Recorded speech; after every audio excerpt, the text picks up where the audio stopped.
Mustafizur issue আর এই ইস্যুতে ICC এবং আইপিএল কর্তৃপক্ষকে চিঠি দিচ্ছে বাংলাদেশ ক্রিকেট বোর্ড। এমনটাই খবর পাওয়া যাচ্ছে সূত্রের তরফ থেকে। এবং টি-20 বিশ্বকাপে বাংলাদেশ কি ধরনের নিরাপত্তা পাবে ভারতে তা জানাতে এই চিঠি দেওয়া হয়েছে। ফেব্রুয়ারিতেই ইডেন গার্ডেন্সে 3টি ম্যাচ খেলার কথা বাংলাদেশের। আজ আইসিসিকে আনুষ্ঠানিক চিঠি দেবে বাংলাদেশ ক্রিকেট বোর্ড। আমরা এই বিষয় নিয়ে আরো জানবো, কথা বলবো। দেবাঞ্জন বন্দ্যোপাধ্যায় রয়েছেন আমাদের প্রতিনিধি টেলিফোন লাইনে। দেবাঞ্জন, কি খবর রয়েছে এই বিষয়?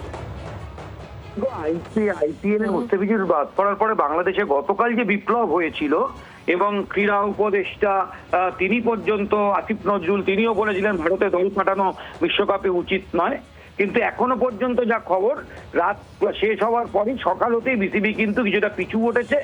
আইসিসিকে তারা চিঠি দেবে, অবশ্যই দেবে, তাতে ক্রিকেটারদের নিরাপত্তা নিয়ে উদ্বেগ প্রকাশের ব্যাপার থাকবে, কিন্তু ম্যাচ শ্রীলঙ্কায় ছড়িয়ে নেওয়ার কোনো কথা সেখানে লেখা থাকবে না বলে বাংলাদেশ ক্রিকেট বোর্ড সূত্রে খবর।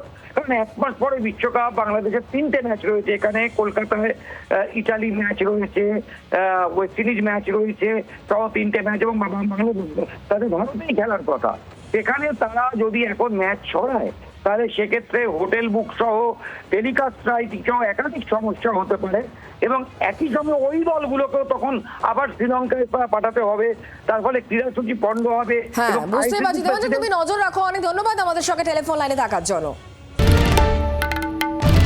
বাংলার আওয়াজ, বাঙালির আবেগ, জি 24 ঘন্টা।